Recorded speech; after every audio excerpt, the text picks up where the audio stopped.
आज के वीडियो में हम अल्केन, अल्कीन और अल्काइन का IUPAC नेम लिखना सीखेंगे। यह वीडियो उनके लिए काफ़ी इम्पोर्टेंट है जिन्हें अल्केन, अल्कीन और अल्काइन का IUPAC नेम लिखना नहीं आता है। ये वीडियो बहुत ही बेसिक वीडियो है, तो वीडियो को शुरू से लेकर अंत तक देखना। वीडियो का कोई भी पार्ट मिस मत करना।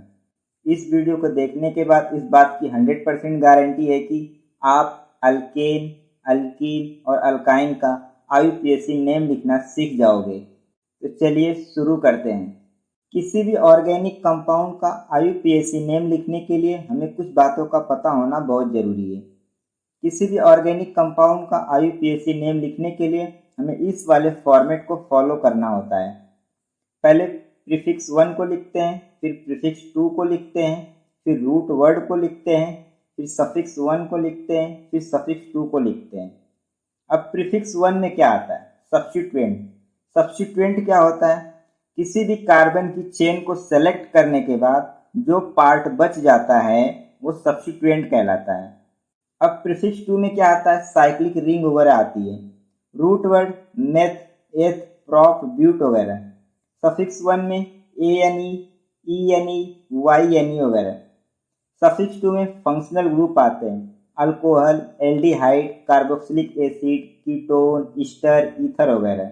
Point number 2, priority order. किसी भी ऑर्गेनिक कंपाउंड में लॉन्गेस्ट चेन सेलेक्ट करते समय हमें प्रायोरिटी ऑर्डर को ध्यान में रखना होता है।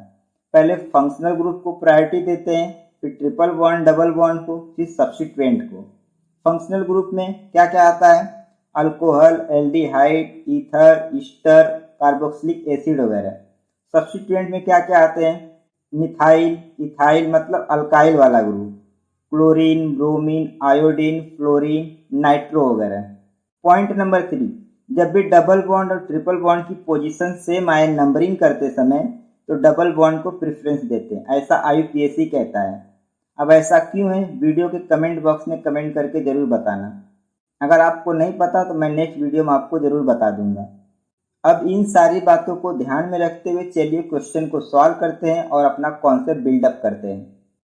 हमारे पास पहला क्वेश्चन कुछ इस तरीके का दिया हुआ है, हमें इसका IUPAC नेम लिखना है। तो किसी भी ऑर्गेनिक कंपाउंड का IUPAC नेम लिखने के लिए हमें कार्बन की लॉन्गेस्ट चेन सेलेक्ट करना होता है, प्रायोरिटी ऑर्डर को ध्यान में रखते हुए। तो इस वाले ऑर्गेनिक कंपाउंड में ना तो कोई फंक्शनल ग्रुप है, ना ही ट्रिपल बॉन्ड है, ना ही डबल बॉन्ड है। तो कार्बन की लॉन्गेस्ट चेन क्या होगी? ये वाली होगी। अब सवाल यह आता है कि नंबरिंग किस साइड से करना है, इस साइड से करना है या इस साइड से करना है। तो नंबरिंग करते समय प्रायोरिटी ऑर्डर को ध्यान में रखो। फंक्शनल ग्रुप को पहला प्रेफरेंस देते हैं, फिर ट्रिपल बॉन्ड को, फिर डबल बॉन्ड को, फिर सब्स्टिट्यूएंट को।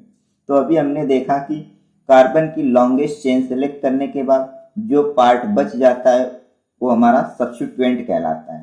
तो सब्स्टिट्यूएंट को पहला नंबर मिलना चाहिए क्योंकि यहाँ पर डबल बॉन्ड नहीं है, ट्रिपल बॉन्ड नहीं है, कोई फंक्शनल ग्रुप नहीं है। तो इस साइड से करेंगे तो सब्स्टिट्यूएंट को कम नंबर मिलेगा। अगर इस साइड से करेंगे तो 1, 2, 3, 4। इस साइड से करें तो 3 नंबर, इस साइड से करें तो 2 नंबर। सब्स्टिट्यूएंट को कम नंबर मिलना चाहिए। अब लिखना कैसे है? तो लिखने के लिए हमें इस वाले फॉर्मेट को फॉलो करना है। जो दिया है उसे लिखेंगे, जो नहीं दिया उसे नहीं लिखेंगे। पहले सब्स्टिट्यूएंट को लिखते हैं, यानी कि प्रीफिक्स 1 में आता है। तो सब्स्टिट्यूएंट कितने नंबर पे? 2 नंबर पे। तो 2 और क्या है? मिथाइल है, तो मिथाइल। प्रीफिक्स 2 नहीं है तो नहीं लिखेंगे क्योंकि इसमें कोई साइक्लिक रिंग वगैरह नहीं है तो नहीं लिखेंगे। रूट वर्ड, हमने जो कार्बन की चेन सेलेक्ट किया है वो कितने कार्बन की चेन से बना हुआ है? 4। तो 4 के लिए क्या लिखते हैं? ब्यूट। सफिक्स 1, सफिक्स 1 क्या आता है? ANE आएगा कि ENE आएगा या YNE आएगा? हमारी कार्बन की चेन में सिंगल बॉन्ड है तो क्या आएगा? ANE। सफिक्स 2 नहीं लिखेंगे क्योंकि इसमें कोई फंक्शनल ग्रुप नहीं है, तो ये हमारा आंसर आ जाएगा। तो आई होप आपको समझ में आ गया होगा कि कार्बन की चेन सेलेक्ट करने के बाद किसी भी ऑर्गेनिक कंपाउंड का IUPAC नेम कैसे लिखते हैं। क्वेश्चन नंबर 2 देखो, हमारे पास कुछ इस तरीके का क्वेश्चन दिया हुआ है, हमें इसका IUPAC नेम लिखना है। तो IUPAC नेम लिखने के लिए कार्बन की लॉन्गेस्ट चेन का सिलेक्शन करना होता है। कार्बन की लॉन्गेस्ट चेन का सिलेक्शन करते समय में प्रायोरिटी ऑर्डर को ध्यान में रखना होता है। अगर हमारे ऑर्गेनिक कंपाउंड में डबल बॉन्ड या ट्रिपल बॉन्ड है या कोई फंक्शनल ग्रुप है तो वो हमारी चेन का हिस्सा होना चाहिए। यहाँ पर कोई भी डबल बॉन्ड नहीं है, ना ही ट्रिपल बॉन्ड है, ना ही कोई फंक्शनल ग्रुप है, तो हमारी लॉन्गेस्ट चेन क्या होगी? ये वाली। अब सवाल यह आता है कि नंबरिंग किस साइड से करना है। तो नंबरिंग करते समय प्रायोरिटी ऑर्डर को ध्यान में रखो। फंक्शनल ग्रुप को पहला प्रेफरेंस देते हैं, फिर ट्रिपल बॉन्ड को, फिर डबल बॉन्ड को, फिर सब्स्टिट्यूएंट को। तो अभी हमने देखा कि सब्स्टिट्यूएंट क्या होता है। कार्बन की चेन सेलेक्ट करने के बाद जो पार्ट बच जाता है वो सब्स्टिट्यूएंट कहलाता है। तो यहाँ पर 2 सब्स्टिट्यूएंट है तो इनको नंबर कम मिलना चाहिए। हम मानते हैं कि इस साइड से नंबरिंग करें तो 1 2 3 4 5। अगर इस साइड से करते तो 1 2 3 4 5। इस साइड से कर रहे हैं तो कितना नंबर मिल रहा है? 2, 3। और इस साइड से कर रहे तो 3, 4। ये वाला कम है तो कम नंबर मिलना चाहिए। अगर ना समझ में आए तो इसको जोड़ लो, कितना आएगा? 5। इसको जोड़ोगे तो कितना आएगा? 7। कम क्या है? ये वाला। अब लिखना कैसे है? तो लिखने के लिए हमें इस वाले फॉर्मेट को फॉलो करना है। Prefix 1, prefix 2, root word, suffix 1, suffix 2। अब प्रीफिक्स 1 में क्या आता है? सब्स्टिट्यूएंट। सब्स्टिट्यूएंट यहाँ पर 2 हैं। तब सवाल ये आता है कि किसको पहले लिखना है, ब्रोमीन को या मिथाइल को। तो जब भी 2 या 2 से अधिक सब्स्टिट्यूएंट आए तो हमें अल्फाबेटिकल ऑर्डर को फॉलो करना है। ब्रोमीन पहले आएगा, मिथाइल बाद में आएगा। तो 3 नंबर पे ब्रोमीन है तो 3 ब्रोमो। 2 नंबर पे मिथाइल है तो 2 मिथाइल। प्रीफिक्स 2 नहीं है, इस वाले ऑर्गेनिक कंपाउंड में कोई भी साइक्लिक रिंग वगैरह नहीं है तो नहीं लिखेंगे। रूट वर्ड, हमारी कार्बन की चेन कितने कार्बन की चेन से बनी है? 5। तो 5 के लिए क्या लिखोगे? पेंट। अब इस वाले चेन में सिंगल बॉन्ड है या डबल बॉन्ड या ट्रिपल बॉन्ड है? सिंगल बॉन्ड है तो सिंगल बॉन्ड के लिए सफिक्स 1 में क्या आता है? A N E. सफिक्स 2 लिखेंगे? नहीं लिखेंगे, क्योंकि इस वाले ऑर्गेनिक कंपाउंड में कोई भी फंक्शनल ग्रुप नहीं है। तो ये वाला हमारा आंसर हो जाएगा। क्वेश्चन नंबर 3 दिया हुआ है हमारे पास कुछ इस तरीके का। हमें इसका IUPAC नेम लिखना है। तो हमें पता है कि IUPAC नेम लिखने के लिए कार्बन की लॉन्गेस्ट चेन को सेलेक्ट करना होता है, लेकिन इस बात का ध्यान रखना होता है कि डबल बॉन्ड या ट्रिपल बॉन्ड है या फंक्शनल ग्रुप है तो वो हमारी चेन का हिस्सा होना चाहिए। अगर आप ये वाली चेन सेलेक्ट करते हो तो ये रॉन्ग माना जाएगा, क्योंकि यहाँ पर आपका डबल बॉन्ड छूट जा रहा है। सही है, तो हमारी लॉन्गेस्ट चेन क्या होगी? ये वाली होगी। अभी हमने देखा कि लॉन्गेस्ट चेन सेलेक्ट करते समय डबल बॉन्ड या ट्रिपल बॉन्ड या फंक्शनल ग्रुप हमारी चेन का हिस्सा होना चाहिए। तो यहाँ से डबल बॉन्ड यहाँ से चालू है तो इसको नंबरिंग करेंगे 1 2 3 4 और 5। ये वाला पार्ट बच जा रहा है तो ये क्या कहलाएगा? सब्स्टिट्यूएंट। नंबरिंग कर लिए, सब्स्टिट्यूएंट है। अब लिखना कैसे है? तो पहले किसको लिखते हैं? प्रीफिक्स 1 को, जो सब्स्टिट्यूएंट होता है। यहाँ पर क्या सब्स्टिट्यूएंट है? इथाइल है तो कितने नंबर पे? 2 नंबर पे, तो 2 इथाइल। यहाँ पर कोई भी प्रीफिक्स 2 है? नहीं है। यहाँ पर कोई भी साइक्लिक रिंग वगैरह नहीं है तो नहीं लिखेंगे। रूट वर्ड, कितने कार्बन की चेन से बना है? 5। 5 के लिए क्या लिखोगे? पेंट। अब डबल बॉन्ड 1 नंबर पे तो 1 नंबर पे क्या लिखोगे? 1 ENE, राइट। और कुछ बच रहा है? नहीं बच रहा है। सफिक्स 2 है इसमें? नहीं है। फंक्शनल ग्रुप वगैरह नहीं है तो नहीं लिखेंगे। ये वाला हमारा आंसर हो जाएगा। क्वेश्चन नंबर 4 देखो, कुछ इस तरीके का हमें दिया हुआ है। ये आपके लिए होमवर्क है। वीडियो के कमेंट बॉक्स में कमेंट करके बताना कि इसका आंसर क्या आएगा। क्वेश्चन नंबर 5 कुछ इस तरीके का हमें दिया हुआ है। हमें इसका IUPAC नेम लिखना है। तो IUPAC नेम लिखने के लिए कार्बन की लॉन्गेस्ट चेन का सिलेक्शन करना होता है, प्रायोरिटी ऑर्डर को ध्यान में रखते हुए। तो यहाँ पर कोई डबल बॉन्ड नहीं है, ना ही ट्रिपल बॉन्ड है, ना ही कोई फंक्शनल ग्रुप है। तो ये वाला हमारा लॉन्गेस्ट कार्बन की चेन होगी। अब सवाल ये आता है कि नंबरिंग किस साइड से करना है। तो 1 2 3 4 5। अगर इस साइड से करें तो 1 2 3 4 5। 1 नंबर पे हमारा क्लोरीन आ रहा है, 2 नंबर पे हमारा आयोडीन आ रहा है, 3 नंबर पे मिथाइल आ रहा है और 5 नंबर पे ब्रोमीन आ रहा है। अगर इस साइड से करेंगे तो कितना नंबर पे? 1 नंबर पे ब्रोमीन, 3 नंबर पे मिथाइल, 4 नंबर पे आयोडीन और 5 नंबर पे क्लोरीन। तो नजदीक किस साइड से पड़ेगा? इस साइड से पड़ेगा। ठीक है। अब सवाल यह आता है कि इसको लिखना कैसे है। हमें पता है कि कार्बन की लॉन्गेस्ट चेन सेलेक्ट करने के बाद जो पार्ट बच जाता है वो क्या कहलाता है, सब्स्टिट्यूएंट। तो यहाँ पर कितने सब्स्टिट्यूएंट हैं, 4। अब सवाल यह है कि किसको पहले लिखेंगे। तो जब भी 2 या 2 से अधिक सब्स्टिट्यूएंट आए तो हमें अल्फाबेटिकल ऑर्डर को फॉलो करना होता है। पहले ब्रोमीन आएगा, फिर क्लोरीन आएगा, फिर आयोडीन आएगा, फिर बाद में मिथाइल आएगा। तो अब लिखना कैसे है, इस वाले फॉर्मेट को फॉलो करो।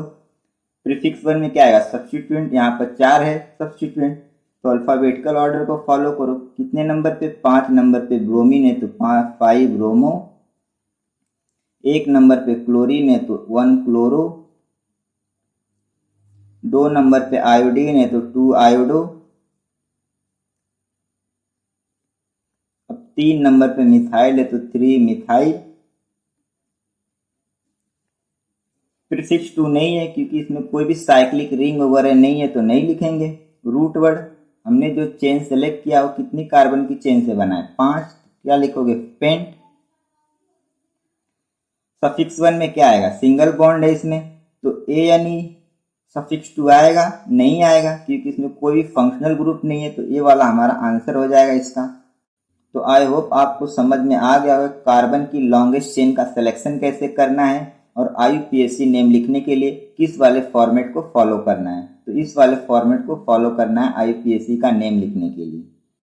क्वेश्चन नंबर 6 कुछ इस तरीके का हमें दिया हुआ है। हमें इसका IUPAC नेम लिखना है। तो हमें पता है कि किसी भी ऑर्गेनिक कंपाउंड का IUPAC नेम लिखने के लिए कार्बन की लॉन्गेस्ट चेन का सिलेक्शन करना होता है प्रायोरिटी ऑर्डर को ध्यान में रखते हुए। तो यहाँ पर कार्बन की लॉन्गेस्ट चेन क्या होगी, ये वाली होगी। अब सवाल ये आता है कि नंबरिंग किस साइड से करना है। तो हम मानते हैं कि इस साइड से हम नंबरिंग करें तो 1 2 3 4 5 6। अगर आप इस साइड से करोगे तो क्या होगा, 1 2 3 4 5 6। यहाँ पर आपका आएगा ब्रोमीन आएगा, यहाँ पर मिस्टिक है, तो ठीक है। अब ध्यान दो कि अगर इस साइड से जा रहे हैं तो कितना हुआ, 1 नंबर पे डबल बॉन्ड आ रहा है, फिर 3 नंबर पे आ रहा है, फिर 5 नंबर पे आ रहा है। अगर इस साइड से आ रहे हैं तो 1 नंबर पे डबल बॉन्ड है, 3 नंबर पे डबल बॉन्ड है और 5 नंबर पे डबल बॉन्ड है। यानी कि दोनों साइड से डबल बॉन्ड की पोजीशन सेम है। लेकिन अगर इस साइड से आ रहे तो यहाँ पर देखो एक सब्स्टिट्यूएंट है ब्रोमीन, कितने नंबर पे, 3 नंबर पे। और इस साइड से आ रहे तो ब्रोमीन कितने नंबर पे, 4 नंबर पे। सब्स्टिट्यूएंट नजदीक पड़ रहा है, इसका मतलब इस साइड से नंबरिंग को काउंट करेंगे। अब लिखना कैसे है, हमें पता है कि कार्बन की चेन सेलेक्ट करने के बाद जो पार्ट बच जाता है वो सब्स्टिट्यूएंट कहलाता है। तो लिखने के लिए हमें इस वाले फॉर्मेट को फॉलो करना होता है। यहाँ पर सब्स्टिट्यूएंट क्या है, ब्रोमीन है, तो पहले ब्रोमीन के लिखो कितने नंबर पे, 3 नंबर पे 3 ब्रोमो। प्रीफिक्स 2 तो नहीं है, कोई साइक्लिक रिंग वगैरह नहीं है तो नहीं लिखोगे। रूट वर्ड, कितनी कार्बन की चेन से बना है, 6, तो 6 के लिए क्या लिखो, हेक्स, राइट।